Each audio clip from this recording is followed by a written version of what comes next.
So ayun mga adventure, pakisamahan niyo po kami.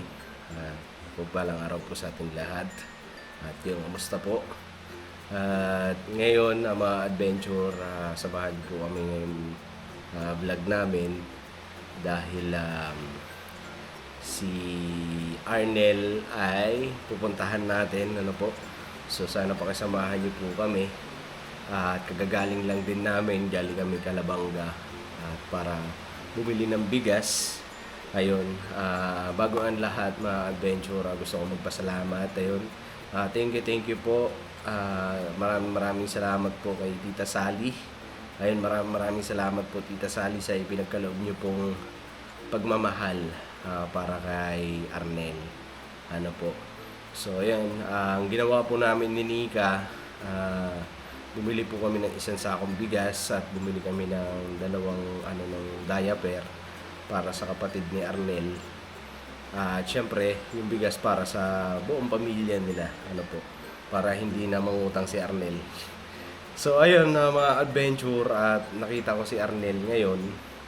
Andun siya kasi ang oras ay alas 4, mag-alas 4. At nagpapakain siya ng baboy ay alas 4 ng hapon. Ano po.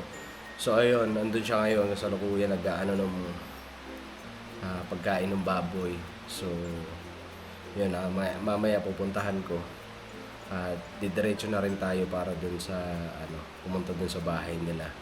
So yung bigas ay andyan na, nasa tindahan, at inaantay ko lang si Nika kasi may inaasikaso pa. So puntahan ko muna si Arnel, ano po mga adventure. So tara, let's go. Alright.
Hello. Hi, Pe.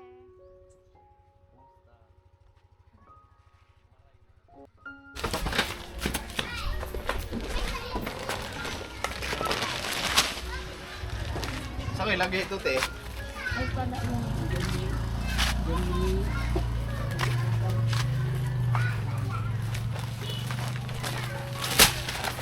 Malinis ngayon na. Tara, Ate Michelle.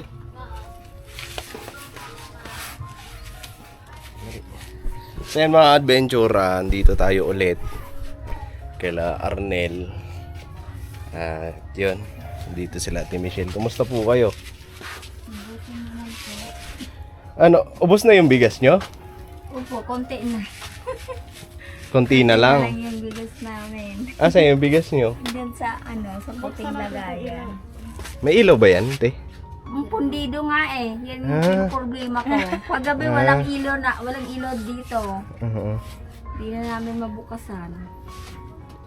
So, ayan. Asan yung bigas nyo? Pwede makita, te? Pwede mo. Tingnan ko daw, Nil. Ayun.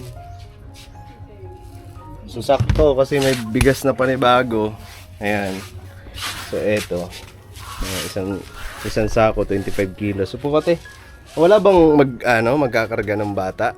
Kasi, No! bawal po kay, kay YouTube. So, ayan, andito si... Ha? Diaper ba? Okay. Oo, kuhanin mo na lang. So, andito si si Butog. Butog? Si Arnel. Hindi kasi, ang palayo niya dito ay Butog. Butog. Ayan, pero si Arnel, agoy, may tugtog. So, ayan, nabalikan po namin kayo mga adventure at makisuyo lang po kami sa tugtog. Ayan, so andun. Ito, may diaper pa. Ate, binakalang anong diaper si baby Arcel. Arcel. Si Arcel. Ayan, ayos ang pangalan. Arnel. Arnel, ano pang iba? Mariel, Marian, Maria May, Arcel. Paglalaki, daming bata, oh. Ang shout out na, dali na. So ayun na mga adventure at nandito kami ulit. So dahil nga may nagpaabot kay Arnel ng pagmamahal. Ayun, maraming salamat po kay Tita Sally. Ayun. Thank you po sa ipinagkaloob niyo po kay Arnel ng pagmamahal. Ayun, blessings po. So ayun, maraming salamat po at nakita nyo po yung sitwasyon, kalagayan nila dito. So, ngayon, kanina mga adventure, nakita ko siya kanina nagpapakain ng baboy. So, ayun, kinuha ko na rin ng video kasi para makita nyo rin po kung ano ang ginagawa niya. Pinaka-daily routine niya na rin sa araw-araw. Sa umaga anong oras ka nagpapakain ng baboy? 7. Siguro dito ka, te, para magkatabi kayo. Alas 7 ng umaga. Ayun, tapos pagka hapon ngayon alas 4, no? Sakto. So ayun, nakita ko rin siya kanina. So nagpapakain ng baboy at yun ang pinagkakakitaan niya, po, mga adventure. At para sa isang bata mahirap kasi syempre ikaw nagtataguyod sa kasi alam naman natin na sitwasyon, kalagayan nila yun nga, yung papa niya ay wala nang tawag nito. So hindi na nakakapagtrabaho dahil nga po sa sakit. Ngayon naman si Ate Michelle naman, yung kanyang mama ay hindi rin ng trabaho dahil may binabantay ang bata. Kasi yung bata ay may ano po ang ng bata? Premature. So sa madaling salita, si Arnel ang naaasahan nila ngayon para sa paghahanap buhay po. So, yun ang pinagkakakitaan. So ayun po, sa pamamagitan ng pagtatrabaho niya, paggawa niya dun sa pagpapakain ng baboy. Ayan, nabanggit ko na rin yan dati, yung trabaho niya po. So, yun, magkano ang kinikita niya ulit dun, Nel? 100 sa loob ng isang araw. Ayun. So araw-araw 'yun ibinibigay sa iyo. Minsan 200. Bakit minsan 200? Ano mo doon? Parang medyo okay ang kita. Pag nababawag ko po pares sa mag-agaw. Kumbaga pagka napapakain mo yung baboy ng mag-asawa, nabibigyan ka 200. Pero kadalasan, Pag sa saro lang po, manaro din lang po, ano lang, sanggatos. Pag day ko po nababawag si kantin. okay. So, ayun. Pero kadalasan, ang pinapakain mong baboy ay kay Kuya Rodel. Okay. So, ayun. Hindi ka naman nahihirapan. Hindi. Sanay na. Ilang taon ka na ba Ilang taon ka na nagtatrabaho dyan? Ano na po, sarong taon. Mag-isang taon na. Dati, kasi, kailan pa ng, Ate Michelle? Si Kuya Ariel. Kailan pa siya nagkasakit? 2000, ay, kung ano lang, nagtaon ka na. Basta magduduwang taon na siya. Araw siya kumain dito. So, paano? Ano pinagkakitaan ni, dati sa inyo? Kasi, syempre, si Ariel, ayan yung asawa niyo po, ay sabi niyo nga po, magdadalawang taon na. Si Arnel, 1 taon pa lang naman nagtatrabaho. So, anong pinagkakitaan niyo dati? Ako po ang ano po ang pwedeng pagkakitaan na sa Ano? karaan daw. Gaya po na? Pag yung pagpupunaw sa dagat. Yung kagaya ng ginagawa natin, ma? Nagkukot-kot punaw.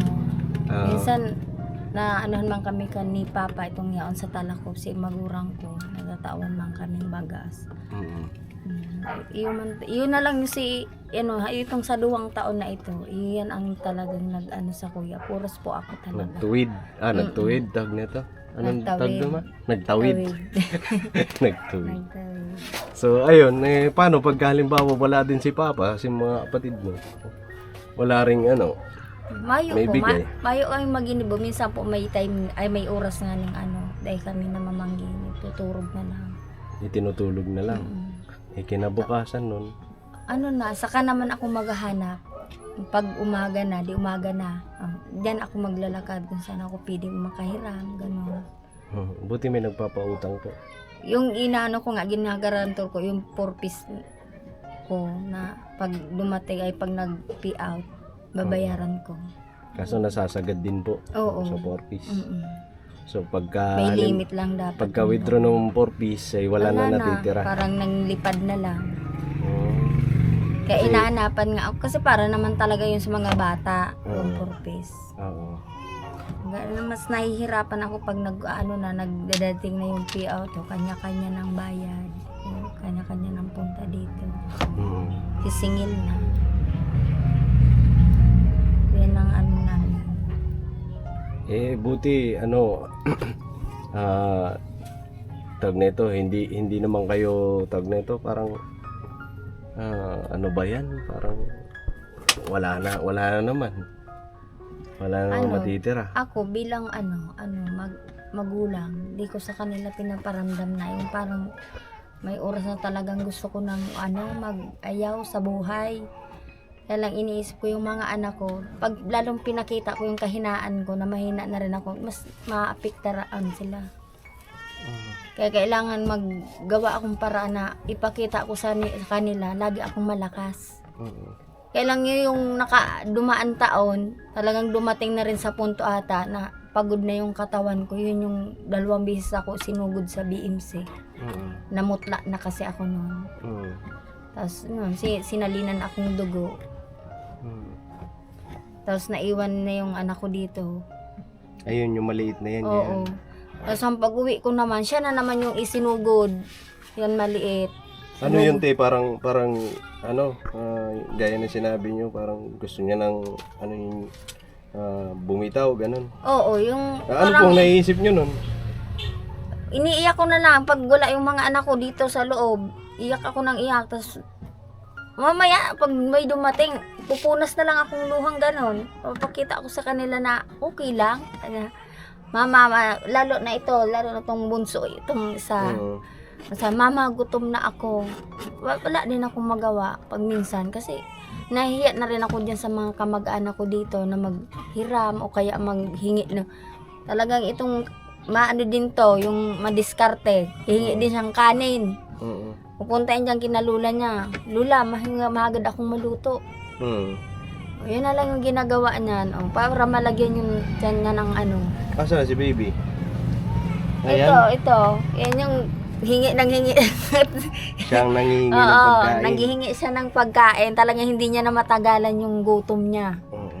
Yun At yung- si Arnel, ikaw Nel, pagka nagugutom ka ba? Kirayos din yan. Sa buti Oo, kasi to. Nandoon Ano siya ka naman ata doon eh, no? pinapakain. Doon ka kumakain. Nakakakain siya. Paano pag halimbawa kumakain ka doon tapos naiisip mo ikaw kumakain doon tapos yung mga kapatid mo dito. Si panira ko po, ano to po, tigtitipid ka, tapos tigdadarakid. Dinadala niya na lang dito. Kumbaga tinitipid mo yung sarili mo sa pagkain doon para dalhin mo dito. Ayun. Ano. So ayun, mga adventure ano. At bakit? Hindi yung ilaw namin hindi namin nadala eh. Pero andyan lang naman. Wala kang ilaw. Tapos wala din pundido din yung ilaw dito. Mabuti nga, maliwanag pa kayo pumunta. So ayun na mga adventure at nagpaabot nga po nung pagmamahal si Tita Sally. Ayun, maraming salamat po kay Tita Sally. So nagpaabot po siya ng So ayun mga adventure at nagano lang kami. Nagpalit ng battery kasi lowbat na yung battery namin. So eto, gaya na nabanggit ko kanina, maraming salamat kay Tita Sally. Ano po? So nagkaloob po siya ng 3,000. Ayan. At sabi niya para daw po kay Arnel sa sa tinutulungan daw po ng ka-adventure. Ano po? So ayun, para kay Arnel nagkaloob siya ng 3,000. So ngayon naman mga adventure, ang ginawa namin kasi galing kami ng winidraw namin yung ipinadala. So bumili na rin po kami ng bigas at saktong-sakto kasi paubos na rin yung bigas nila. Hindi na mangungutang si Arnel sa amo niya. At may sigurado na sasaingin na. Ano Nel? Ano masasabi mo? Salamat po. Salamat po kay Tita Sally. Salamat po kay Tita Sally. Ayun. So ito yung bigas, 25 kilos. Tapos may diaper din para sa mga bata. Para sa bata. Ayun sa kapatid ni Arnel ano po. So, bali magkano yan ma? Ang sa 3,000 pesos may natira dito. Kasi ito 1,300. Tapos itong dalawa 120. Oo. So may natira dito sa 3,000. Tamang-tama ibilin mo ng ng bumbilya. Pero kasi ang sabi ni Tita Sally kay Arnel. Ngayon si Arnel na ang bahala kung ano ang gagawin mo sa pera, mga Arnel. Natira. Yung pala, tanong ko sa iyo. Tagama lang po, pagma ng pangkalan. Tatago lang. Ihanda lang po. Itatago mo lang kasi para pag wala ng pagkain, may makukuha. Ayun, very good. Ang ganda ng naisip mo. So, yun. Sana lahat ng bata kagaya mo na marunong sa ganyang bagay. So, ayan, ibigay mo na. So meron pa ditong tira na 1,580. Tira sa 3,000 kanina. So ito na po, ibigay na natin. Ito, kay Arnel. 1,500 yan. Upo ka ma. Sa iyo Tapos 50, 60, 70, 80. 1,080. Ayun. Thank you po kay Thank you Tita po. Sally. Thank you so much. Thank you po. Salamat po kay Ate Sally. Maraming salamat po. Sa walang sawang pagtulong sa amin. Salamat po. Ayun, kay Arnel naman. Pasalamat ka. po. Salamat po kay Tita Sally. Ayun, thank you po kay Tita Sally sa pinagkaloob nyo po sa pamilya ni Arnel. At malaking tulong po yan sa kanila. At lalong-lalo na, syempre, tag nito, gaya nga po ng nabanggit nung mga nakaraang vlog natin dito sa kanila ay inuutang pa yan ni Arnel yung bigas para may masain lang yung pamilya niya dito sa bahay nila. Kasi mahirap daw para sa kanya na yun nga, uuwi dito sa kanila tapos pagkakita niya walang sinaing. So ang ginagawa niya, ayun, babalik siya doon sa trabaho niya para manghiram ng pera para may pambiling bigas. So ayun, napakabuting bata ni Arnel na po. So Ito te, itong 25 kilos na bigas, umaabot to ng ilang linggo sa inyo. Mahigit atang isang buwan kasi yung binigay mo dati. Meron pa hanggang ngayon, pero hindi pa naman. Konti na lang. So hindi pa siya isang buwan. Kasi 25, ilan kayo te? 6. Ano? 6 sila sa loob ng isang pamilya. so hindi siya umaabot. Hindi siya umaabot ng isang buwan. Kasi sa atin, yung ganito, isang buwan. Kasi 3 lang tayo. Oo. Sakto lang din naman. So ayan siguro hanggang dito na lang muna. Ay wait lang kasi mga adventure mamaya maraming naghahanap sa inyo kay Kuya Ariel. Pwede ko ba siya ipakita? Ate. Andito si Kuya Ariel bago tayo magtapos at matapos yung vlog natin. So okay naman na tayo dito kay at itago mo kung gusto mo itago. Itatago mo ba? Ayun. So ikaw magtatago. Ate Michelle. Po. Oo. So ayun, tama din ang niya, ang tag nito. Ang plano. Plano niya. Kasi oras na gipit, may madudukot. Madudukot. Dukot sa Tagal. Dukot din sa Tagal. Oo. So ayun mga adventure dito si Kuya Ariel. At kuhanin niyo siguro yung baby. Kasi andun kay Kuya Ariel. Baka kasi yung at marami din naman nagko-comment sa atin na daw po sa sa comment section na yung ayun, andito si Kuya Ariel. Ayun, Kuya Ariel, kumusta? At ngayon ka lang nakita sa vlog. Okay naman na. Ayun, may kaya kami nandito kasi may nagpaabot nga ng pagmamahal kay Arnel. Nagkaloob siya, si Tita Sally nagkaloob ng 3,000. At yung bigas na dala namin kanina, ibinili na namin sa para makamura. So, yun, andun na. Sabi naman ni Arnel ay iipunin daw. Kasi pagka oras ng gipit, halimbawa wala nang masain, may madudukot. So ayun, kumusta naman kay Ariel? Okay naman po. Ganito man. Ha? Palaging ganito lang. Palaging ganito na lang. Hindi napunta lang sa dagat, ng pang-ulam. Yung diskarte nyo, pupunta na lang sa dagat para manghingi ulam. May nagbibigay naman. Na lang, yung mga chill yung tulad ng punawo, wala akong bibi. Nangunguha kayo? Minsan tahong yung talabang maliliit.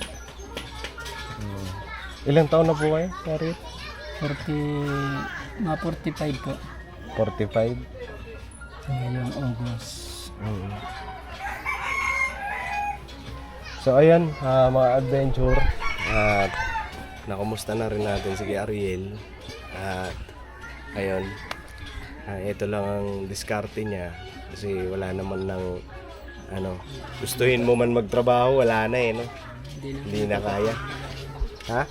Dati pagtatanim, pala, pag-contraction din ako dati. Dagat. Hindi na nakapag Hindi na kaya ngayon. Hindi na nakapag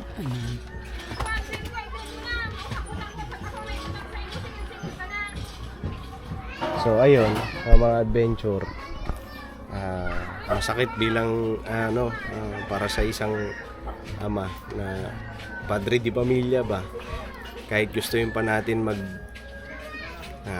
trabaho, kung hindi na kaya, tayo magagawa. Ano pong naiisip mo pag gano'n? Wala naman, ano lang ng bata, taga-alaga. Ano lang ng bata. Minsan naghahapon, ang bata na lang ang naalagaan. Oh.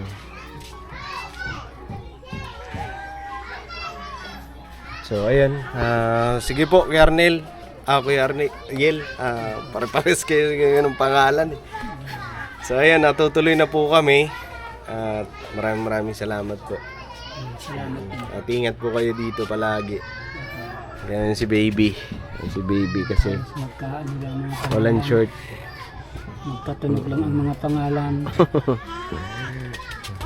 Ariel, Arnel, Arnel. So ayan mga adventure tutuloy na rin kami. Tara lang. Let's go.